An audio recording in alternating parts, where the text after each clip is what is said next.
Hey y'all, welcome back to my channel. Today I decided I was going to take you along while I make my dressing that I make every major holiday. This one's as close to my grandmother's as I could possibly get. She's no longer with us, so I don't know the recipe for that, and a lot of times she didn't have a recipe. So this one's pretty close. Most of my children do not like dressing, but they will eat mine. This is a little bit too much vegetable, but I just went ahead and cut up a whole onion and a couple stalks of celery. And right now I'm softening them in some butter. What you're going to do is when you add this to your cornbread, you're not going to drain it or anything like that. You need butter, not margarine, not oil. So you need you some unsalted butter, not a full stick, probably about 5 tablespoons of butter. But you could literally do a little bit less or a tad bit more, it's not going to matter. I wouldn't do a whole stick. And I'm just going to sit here and cook these until they are soft and translucent, so we don't have any crunch going on while we have our dressing. You need to go ahead and preheat your oven to 350 degrees and go ahead and get you like about a 9 by 13 pan ready. I do spray mine with oil or cooking spray. And typically, a good tip, here's my cornbread. I cook my cornbread a day or two before, and I let it sit out overnight so that it can dry out as much as possible. If you can't, that's okay too. It's just going to make it a little bit more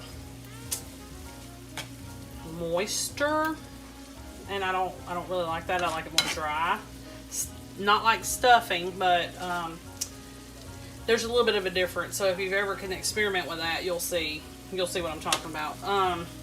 So I've already made me a pan of cornbread. It's just one pan. My pan of cornbread. This is my cornbread pan right here that I'm actually cooking in. It's about that big, and I usually fill it up. So it's about that size, about a 9-inch pan, and it's about what, 1.5 inches, maybe 2 inches deep. Just regular cornbread recipe. Nothing with sugar in it. This has got cornmeal, oil, an egg, and some milk, and that's it. And I use cornmeal mix, not yellow cornmeal. So it's self-rising. I don't have to worry about anything like that. Okay, so let me get this done, and then I will take you along for the next couple of steps. Okay, y'all, so I cooked these until just about translucent. They were real tender to cut with my spatula. So I moved them now to my bowl with my crumbled cornbread.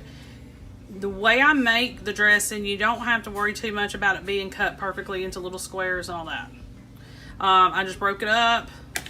Some of the pieces are huge, some of them aren't. Some of them have already went to crumbs. The way it's made here in Alabama, it doesn't, this liquid that I'm going to pour in the broth is going to change it anyway, so it's not going to be a big deal at all. So I put poultry seasoning in mine, and I also put sage. I put more poultry seasoning than sage. I'm going to try to put the recipe down below. It's a recipe that I've used for years and years, and it'll have all the measurements. I kind of eyeball it and just go with it. The broth that I have, you can use store-bought broth. This is just broth that I saved from cooking chicken over the past couple of weeks, and I just freeze it, and then when I need it, I just deep thaw it and use it. But I also have bouillon that I use a lot in a lot of my recipes, so I always have that on hand, and that's usually what I use if I don't have any broth saved. But if you don't have time and you want to use boxed broth or canned broth, you can do that as well. I will tell you that I cannot remember the name of it. The chicken bouillon that's by Weidler's, that's not the plain chicken one. I think it's something herbs. I can't remember the name of it. That is the best one to use for this dressing. It just gives it an extra flavor that's really, really good. And I have tested it with that type and plain, and there's a definite difference. So, but if you can't, and you know, I don't always do that. So, that's just a thought. So the trick to my dressing is use more poultry seasoning than sage. I'll do about half as a ratio, like a half of the sage versus the poultry seasoning. And then if I have to add anything extra, I usually add more poultry seasoning.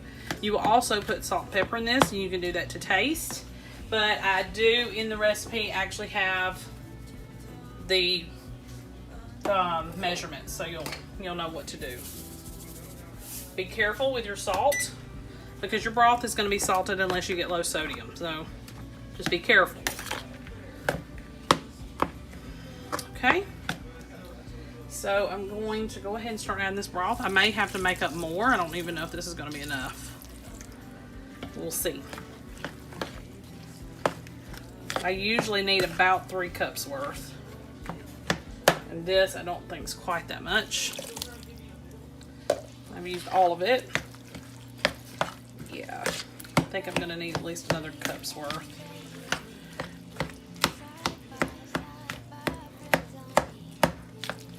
Alright, and as I stir, I try to take the crunchy parts of the cornbread and kind of mush that in.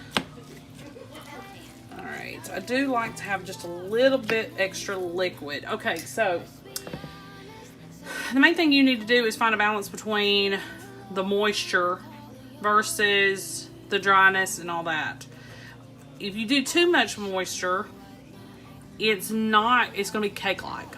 If you do too little, it's going to be crumbly like stuffing, and that's not what you want with a southern dressing. You just don't. So I know from doing this all the time that I need just a little bit more. So what I'm going to do, instead of doing broth, because that broth that I made was pretty good and seasoned, I'm just going to add a little bit of water.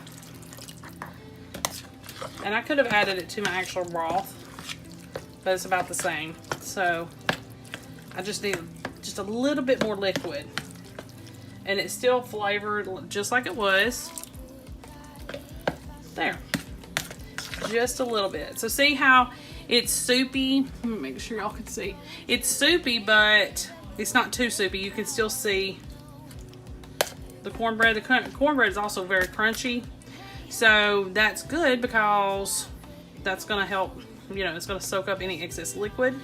Okay, so right now, I'm going to try a piece and see if my seasonings are perfect. And they're not quite there. Touch of sage, which I typically don't do. Just a touch. Like I said below, the directions will be below, so don't freak out. Okay. And it's definitely gonna need some more pepper and a touch salt. Okay. Now, for the last little piece before it goes into the oven, you're gonna need to add some eggs. So, slightly beaten, 2 eggs should do it. You can do as many as 3. Try your best to make sure that you stir these eggs in really well, because if not, they will cook on the top of your dressing, and you don't want that. Sometimes they do anyway, and I just go with it. As long as they're cooked, you have nothing to worry about. I'm going to put it in my 9x13 that I have greased and ready. And I'm going to cook this for 30 to 45 minutes, depending on how long it takes for the moisture to dry out a little bit. You don't want to overcook it. And I'll show you how to test it to see when I bring it out. 30 to 45 minutes. You don't want to overcook because you don't want it too dry, but you don't want it too wet.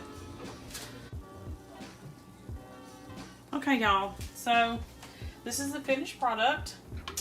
I think I let it stay in a little bit over 35 minutes, so it's probably right at 45. But you can see where it's still moist, but the broth kind of cooked down out of it. To me, this is perfect. It's perfect consistency, and it's very lightly toasted on top. Perfect consistency. You can put your spoon in it, and it's still, it's not firm, but it's not too soft. It's somewhere in the middle. This is perfect, and it's going to taste really great. But it's really easy. I know that a lot of people are very intimidated by this, but Southern dressing, the best. I would take it over stuffing any day, but I am from the South, and it is a Southern thing, I feel, in my opinion. But hopefully you glean some knowledge from this, and don't be afraid to try. All right, I'll see y'all next time.